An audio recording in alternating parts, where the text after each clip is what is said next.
जिद करने से हानि होती है। एक समय में एक व्यापारी अपने व्यवसाय में समृद्ध होकर कुछ समय के पश्चात अत्यधिक धनवान हो गया। उसके 5 पुत्र थे, लेकिन उनमें से कोई भी विवाहित नहीं था।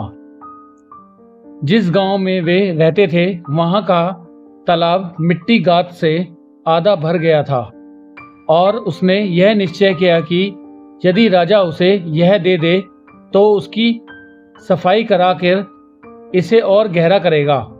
इसलिए वह राजा के पास गया और राजा ने कहा कि वह तालाब ले सकता है यदि वह 40 रुपए का भुगतान कर दे। व्यापारी ने राजा को पैसे चुका दिए। इसके बाद वह घर गया और उसने अपने परिवार को एक जगह इकट्ठा किया और कहा कि वे सभी पहले तालाब का सुधार करें और तब उन सभी लड़कों के लिए पत्नियों की खोज की जाएगी। सभी पुत्र इस बात पर सहमत हो गए और उन्होंने मजदूरों को इकट्ठा किया और तालाब का पानी बहाकर तालाब की गाद की खुदाई शुरू कर उसे बाहर निकालना शुरू कर दिया। जब वे पानी को बहा रहे थे, तालाब के तल में असंख्य अज्ञात उम्र की बड़ी मछलियां मिली, जिनको उन्होंने पकड़ा और उसमें से 2 राजा को उपहार स्वरूप भेजा। जब मछलियों को राजा के सामने ले जाया गया, तब वे दोनों हंसने लगी। तब राजा ने कहा, इसका मतलब क्या हुआ? यहाँ 2 मरी हुई मछलियां हैं, ये हंस क्यों रही है? और उसने उन लोगों को जो कि मछली वहां लेकर गए थे, उनसे इसके बारे में जानकारी देने को कहा, या वे उसे दोबारा वापस ले जाएं, परंतु वे इसके बारे में कुछ स्पष्टीकरण नहीं दे सके। तब राजा ने अपने अधिकारियों और ज्योतिषों को बुलवाया और उनसे पूछा कि उन्होंने इसके बारे में क्या समझा है, लेकिन उनमें से इस पर कोई भी कुछ भी जवाब नहीं दे सका। तब राजा ने उन आदमियों से कहा कि वे मछलियों को वापस उस सौदागर के पास ले जाएं और उससे कहे, मछलियां क्यों हंसी? यदि वह इसका उत्तर नहीं दे सकेगा तो राजा उसको और उसके पूरे वंश का खात्मा कर देगा। और राजा ने इसी प्रकार के प्रभाव वाले आदेश का एक पत्र लिख दिया और एक तारीख भी मुकर्रर कर दिया। उस तारीख तक व्यापारी को उसका उत्तर दे देना था। जब सौदागर ने राजा के आदेश पत्र को पढ़ा तो उसके होश उड़ गए और वह अपने को बड़े ही विपत्ति में घिरा पाया और 2-3 दिनों तक कुछ निर्णय नहीं कर पाया कि वह इन दोनों कार्यों, राजा के आदेश और तालाब की खुदाई में से किस के बारे में क्या निर्णय ले, खुदाई करे या ना करे। लेकिन अंत में उसने यह निर्णय लिया कि वह तालाब के खुदाई का कार्य पूरा करेगा, जिससे कि लोग उसे याद रख सकें। इसलिए उसने कार्य को समाप्त किया और तब व्यापारी ने अपने लड़कों से कहा, मेरे बच्चों, मैं तुम लोगों का विवाह नहीं कर सका। यदि मैं मछली क्यों हंसी के कारण को नहीं बता पाया तो राजा ने धमकी दी है कि वह हम सभी को जान से मार देगा। तुम सभी को यहाँ से भाग जाना चाहिए, जिससे कि हमारा परिवार खत्म होने जाने से बच सके। लेकिन छोटे बच्चों ने कहा, हम अपनी देखभाल करने में असमर्थ हैं, इसलिए तुम हमारी देखभाल करने के लिए हमारे साथ चलो या हम तुम्हारे साथ यहीं रहेंगे। तब व्यापारी ने अपने बड़े लड़के से कहा कि वह अकेले यहाँ से भाग जाए, जिससे कि उसका वंश खत्म होने से बच जाए। इस प्रकार बड़े लड़के ने अपने पिता से थोड़े से पैसे लिए और वहां से सुंदर देश को चला गया। एक लंबी यात्रा के बाद वह एक शहर में पहुंचा जहां एक राजा रहता था और लड़के ने भी उसी शहर में रहने का निश्चय किया। इससे पहले वह एक तालाब के किनारे गया और स्नान किया और उसके किनारे कुछ जलपान करने के लिए बैठ गया। और जैसे ही वह बैठा कि राजा की बेटी स्नान करने के लिए वहां आ गई और उसने व्यापारी के लड़के को देखा और उन दोनों की आंखें मिली। जब राजकुमारी ने अपनी दासियों को यह जानने के लिए लड़के के पास भेजा कि वह कहां से आया है, और लड़के ने दासियों को बताया कि वह कहां से आया है और अब यही इसी शहर में रहना चाहता है। और उसने दासियों को यह भी कहा कि यदि वह राजकुमारी को चेहरे पर से नकाब हटाने के लिए राजी कर ले तो वह उनको कुछ पैसे देगा। दासियों ने अपनी मालकिन को जाकर वह सभी बातें जो कि लड़के ने बताई थी का वर्णन किया, और तब राजकुमारी ने दासियों से कहा, जाओ और जाकर उससे अपने पैसे ले लो। मैं अपने चेहरे पर से नकाब हटा लूंगी और उससे पूछो कि वह क्या चाहता है। और जब दासियां वहां गई तब राजकुमारी ने अपने चेहरे पर का कपड़ा एक तरफ से उठा लिया। तब लड़के ने उनको रुपए दे दिए और दासियों ने लड़के से पूछा कि क्या उसने पहले कभी राजकुमारी देखी है और इससे उसका उद्देश्य क्या था।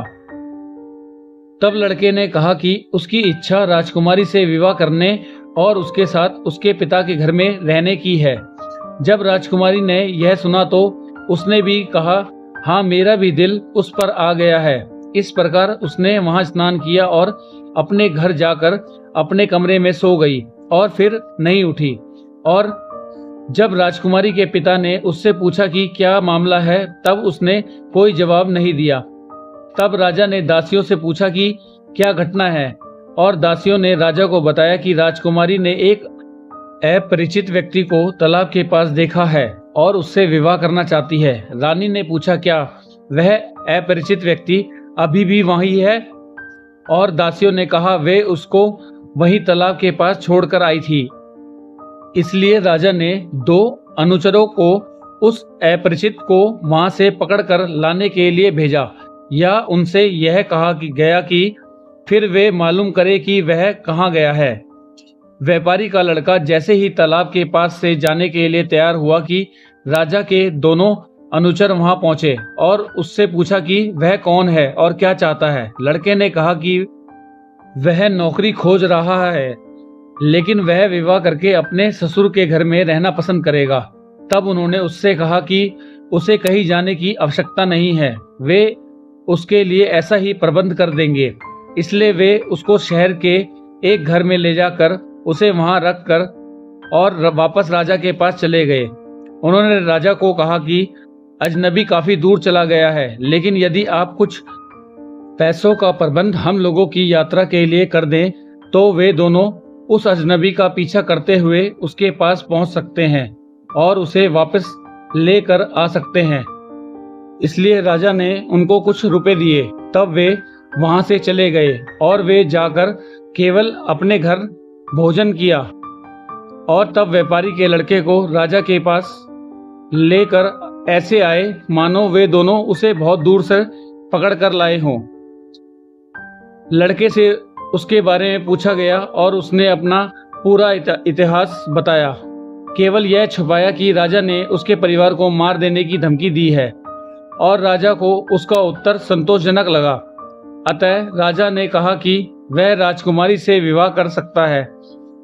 इसकी तैयारी आरंभ की गई, संगीतकारों को बुलाया गया और धूमधाम से विवाह संपन्न हुआ।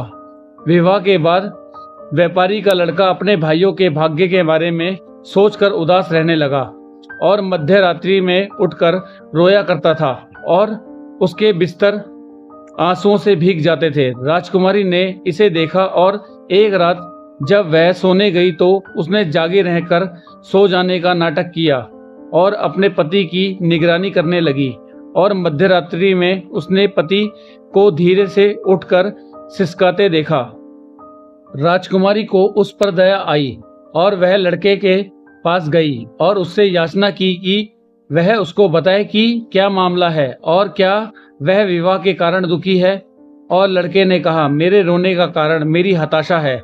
दिन के समय में मैं अपने आंसुओं को दूसरों के सामने आने से बड़ी कठिनाई से रोक सकता हूँ, परंतु रात के समय मैं इस पर नियंत्रण नहीं रख पाता। लेकिन मैं शर्मिंदा हूँ कि तुमने मुझे इस हालात में देख लिया है। इससे पहले कि मेरी भावनाएं मुझे मजबूर कर दें, मैं तुम्हारी सो जाने की प्रतीक्षा करता रहता हूँ।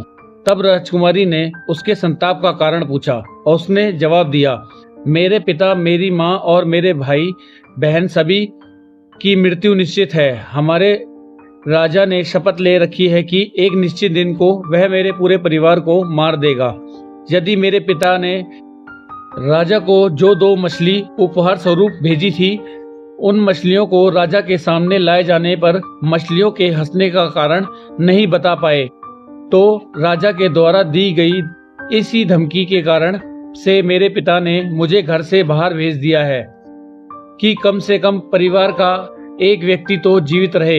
यह संभव है कि मैं यहाँ जीवित रहूं। और जब भी उनका ख्याल और उनका भाग्य के बारे में विचार आता है तो मैं रो पड़ता हूँ। राजकुमारी ने पूछा, इस रहस्य को बताने के लिए कौन सा दिन तय किया गया है?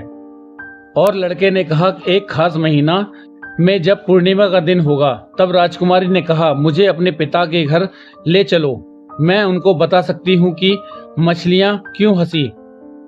व्यापारी का लड़का इस पर प्रसन्नता से अगले दिन प्रस्थान करने के लिए राजी हो गया। इसलिए प्रातःकाल में उन्होंने राजा को बताया कि वे दोनों अपने पिता के घर क्यों जाना चाहते हैं। और राजा ने अपनी पुत्री से कहा, जाओ और डरने की आवश्यकता नहीं है, पूरी दृढ़ता के साथ जाओ। मेरा विश्वास है कि मछली क्यों हंसी यह बताने में तुम सक्षम हो।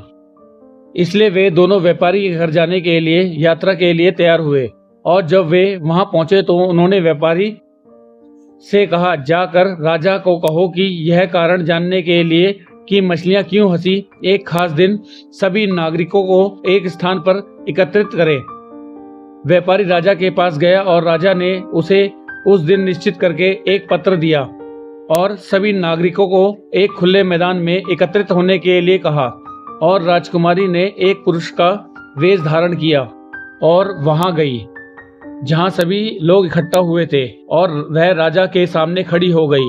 तब राजा ने उसे मछलियां क्यों हंसी यह विवरण देने के लिए आज्ञा दिया।